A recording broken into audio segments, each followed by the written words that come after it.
So many of you may know, or for those of you who don't know and just stumbled upon this channel and you're new to the channel, you just subscribed or you just clicked on the video to watch. But I've been receiving a ton of criticism, backlash, and a ton of pushback for questioning Glorilla's quick rise to fame in the music industry and how she just all of a sudden went viral overnight. Now, there are a lot of people out there they still have a childlike mind, even though are adults. They're gullible, impressionable. They could be easily manipulated and deceived, right? When I was young, I always thought wrestling was real, right? Santa Claus. But as I started to get older, I started to mature, I started to evolve, and I started to educate and learn more. Part of the reason why they feed you all of this music and this entertainment is to dumb you down. And by you being dumbed down, you can't connect the dots and see things that need to be seen, right? You can't see the gray area. Everything is pretty much white and black. Now, I've had people say, it's always got to be a conspiracy theory. Glorilla, I watched her grind. I seen her grind from the bottom. No, you didn't. You have all these people who like to pretend as if they supported a person from the beginning. If you are a musician, or not even just a musician, let's say you just start in a business, especially as a black person, how hard it is to get support from your people. So people say, I saw the grind. I seen it. I witnessed the grind. No, you didn't. You came out of nowhere just like everybody else. You hopped on the bandwagon, were just like everybody else. Stop faking. Glorilla put out a mixtape, right? What people fail to realize is that it takes hundreds of thousands of dollars in marketing dollars for someone to go viral. There are artists out here, or YouTubers for that matter, who put out songs and they never get famous, right? So here you have Glorilla, which it says she released her mixtape album, Most Likely Up Next. Most Likely Up Next in 2019. And her EP, Peace Status, in 2020. Now, if you look at the track list, you don't see the song F and F on there. So one is supposed to believe that Glorilla in April of 2022 increased fame and popularity with the release of her song F and F. So she released the song in April and the song just took off and went viral. It led to challenges, remixes by Lotto and JT from the City Girls, Sweetie. And then next thing you know, she landed a BET award, right, for Breakthrough Artist. So I'm supposed to believe that all this happened less than a year. It's just a matter of months. Now, is it possible? Absolutely, it's possible.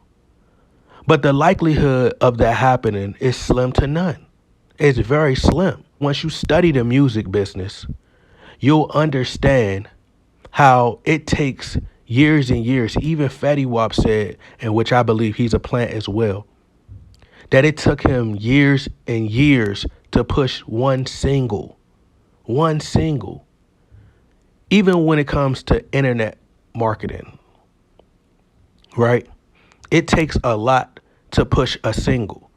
You have to get playlisted. You have to have, yes, it is a great record. Don't get me wrong, it is a great record. It's catchy, really nice beat. But it's people who make music like that, but you have to get it in rotation. You have to have connections. You have to have relationships. You have to have resources. It takes a lot of money to push a record.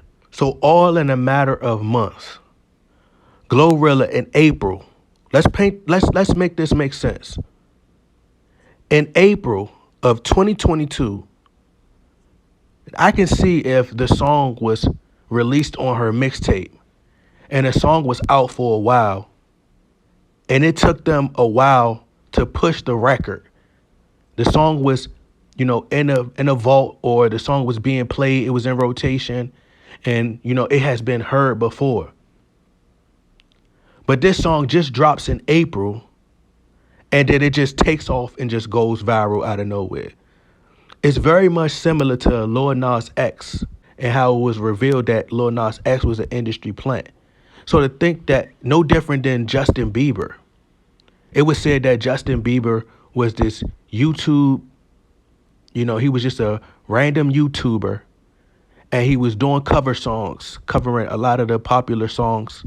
And he was discovered by Usher or something like that, I believe the story was. And then next thing you know, Usher picked him up and he all of a sudden became a star. So in April of 2022, Glorilla makes a very popular song in F and F. Then in June 2022, she releases a song with Duke Deuce, Just Say That. Then in July, which is the next month, she then signs with Yo Gotti. So she puts out the song in 2022. 3 months later, she ends up getting signed to Yo Gotti. Make that make sense. So another example I would like to use, and why I like to use this article, which is like striking gold. The reason I like to use this article is because it's very informative and it tells you so much. For those of you who are new to the channel, I'm gonna give you all a quick breakdown on what this article is about. This article was written by Nathan Slavic, pretty much going into detail on how your favorite artists are secretly signed to major labels. So the guy Nathan Slavic had a sit down lunch with an A&R. A lot of these artists who claim to be independent are secretly signed to major labels, and they are pushed by a lot of the major labels. They have a huge budget and they push these artists. So he says, at the time, this felt like enough of revelation that I was careful about saying too much. Who knew? Maybe this dude was just making it all up. I wasn't going to potentially mess up anyone's career or my own by naming names. I'd talk about it, but cautiously, but knowing these Mindy deals could even possibly exist started to change how I viewed new artists. It says Trinidad James blows up seemingly out of nowhere. Says he's unsigned in interviews.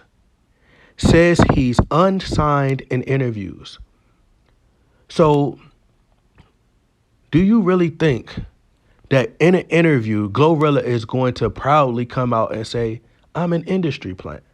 Do you think that she'll say, yes, the industry is using me, using my likeness, using my image to promote an agenda and expect to not get criticism? She was more than likely signed the whole time. So it then goes on to say that literally 8 days after that interview, he announces that he's signed to Def Jam. Maybe he was always secretly signed to Def Jam and they helped blow up All Gold everything behind the scenes. So I came across this article when I was reading about the backstory to Glorilla. It says that Glow's comfort in her own skin attracted several labels following the video's release, including Yo Gotti's CMG Records. Almost any label you could think of, they had reached out, she brags. Memphis brethren, Gotti took interest in Glow several days after F and F Let's Go. Several days after.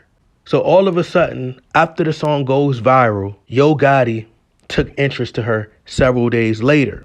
He contacted her with a request to meet in Miami, where she played her music for him on a yacht. I knew I could rap, so I let him hear my songs, she recalls of their first meeting.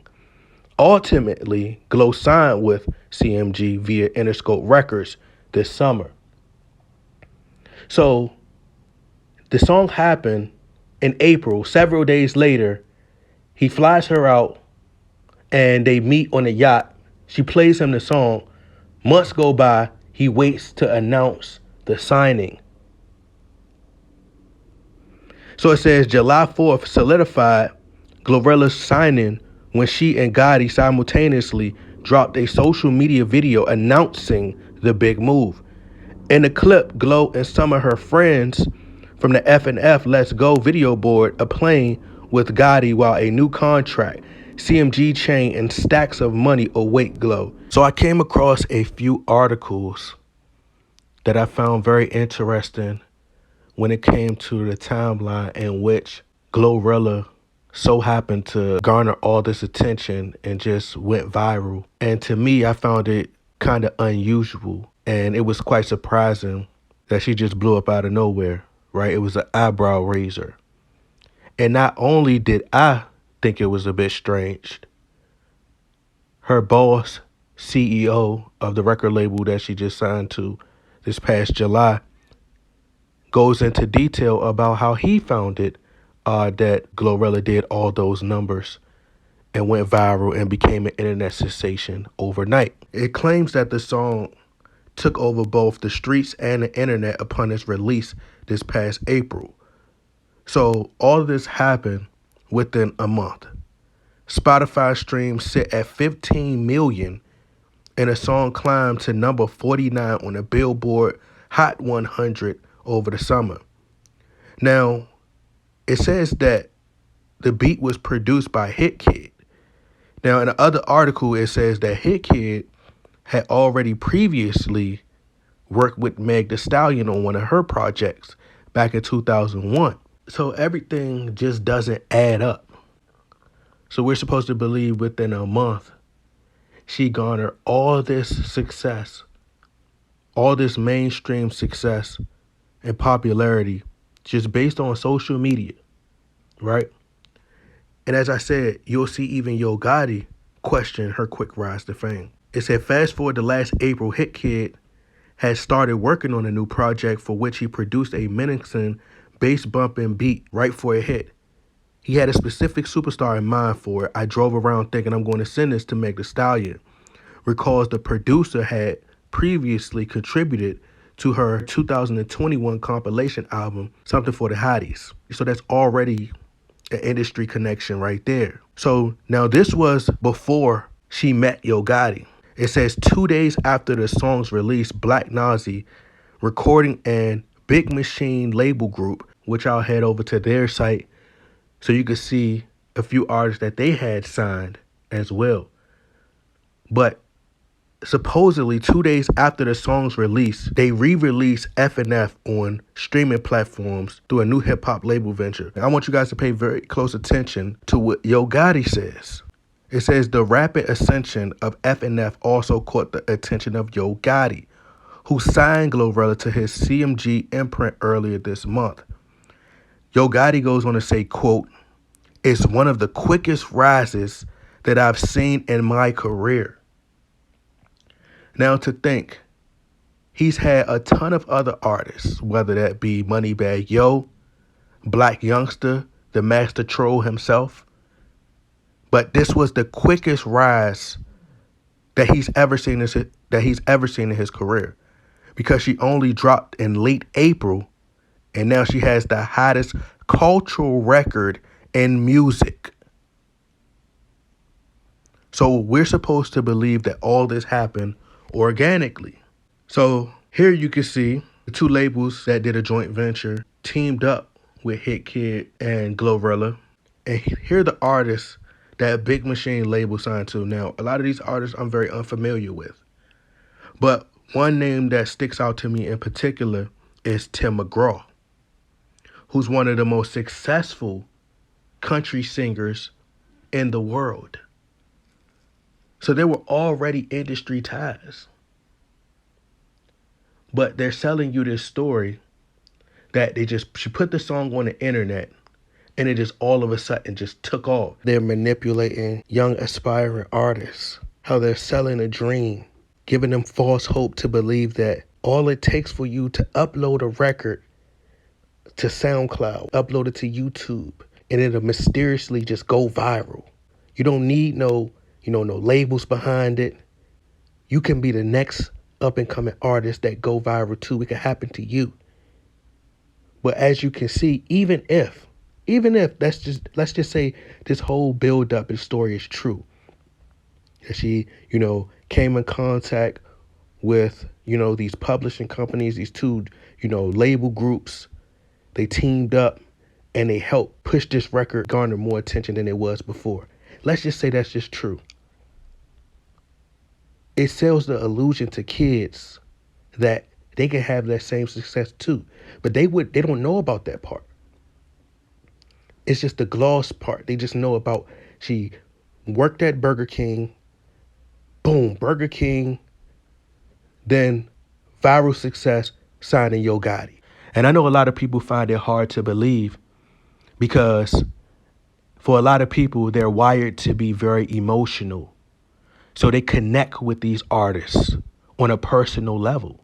They feel like they know these artists. They live vicariously through them because their stories are similar to theirs. And some people have responded by saying, well, what reason would they use Glorilla? She's not even getting surgery and, she's not getting BBL. She's not altering her body, so on and so forth, right?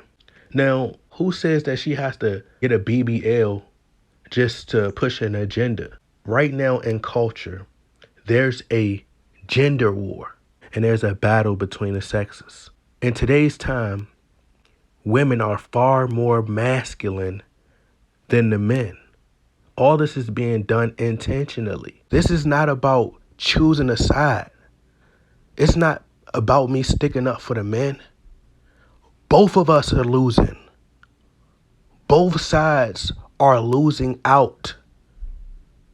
We're all going to come out losers in this situation, in this gender war. There's a reason both genders are being pandered to. These videos are popping up in your algorithms for a reason, and it creates that dopamine. So it's been a report that 80% of women don't find majority of men attractive. Then you got the men on the other hand who are like, stay away from the Glorillas of the world. Naturally, most men do not want for their women to be masculine. They don't. And you know how we know? There's been countless of popular men and just men in general will tell you that they don't want a masculine woman. Finesse 2 times just came out and said, oh, I had to leave Erica Banks alone. She calling me gang and calling me bro. I don't want no masculine woman. So what they do, they present you with the most masculine women possible. You just heard Glorilla, leaning over a sink pretending to sound like Rick Ross. Her voice deeper than mine's. They give you deep voice Meg Thee Stallion, deep voice Cardi B, deep voice Nicki Minaj. You got Glorilla being pushed out to perpetuate the stereotype about black women, to be thoughts, to twerk on cars, drinking Hennessy, hanging out the window with my ratchet friends.